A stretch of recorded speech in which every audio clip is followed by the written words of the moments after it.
स्वादाचा मांदला रंगाची बहार, पदार्थांना मिळतो धनराज शेफच्या हात.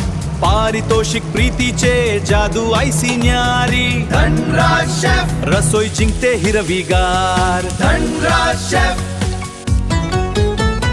स्वादाचा हा राजा धनराज शेफ, स्वादाचा हा राजा धनराज शेफ, स्वादाचा हा राजा धनराज शेफ. हॅलो गाईज, कसे आहात सर्व? मी तुमचा लाडका ब्लॉगर अँड शेफ धनराज. आज धनराज शेफ रेसिपीजमध्ये मी बनवणार आहे कोकणी पद्धतीने कोलंबीचा रस्सा, मीन्स कोकण प्रॉन्स करी. तर चला आपण रेसिपी बघून घेऊया.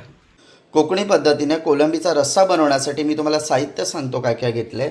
इकडे मी घेतलंय कोलंबी, त्याला मधला धागा काढून मी घेतलाय.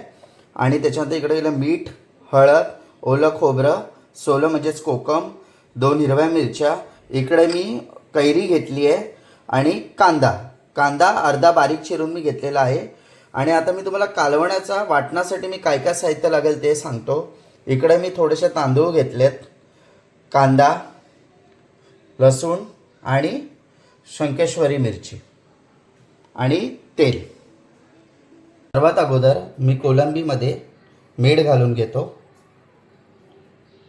याच्यात हळद घालून घेतो आणि चांगलं मॅरिनेट करून घेतो. आता मी वाटण्यासाठी परत एकदा तुम्हाला साहित्य सांगतो. तांदूळ, उभा चिरलेला एक अर्धा कांदा, 6-7 लसणाच्या पाकळ्या आणि शंकेश्वरी मिरची. तर याचं मी वाटण बनवून घेतो. आता मी तेल घालून घेतो, हिरवी मिरची घालतो, यात मी कांदा घालतो. आता यात मी आलं लसूण पेस्ट घालतो आणि मिक्स करूया. कांदा लाल होण्यासाठी मी थोडं मीठ घालून घेतो. यात मी कैरी घालून घेतो. आणि यात मी हे मॅरिनेट केलेली कोलंबी घालून थोडंसं आपण तेलावरती कोलंबी परतवून घेऊया. कोलंबी परतली की यात मी वाटण घालून घेतो.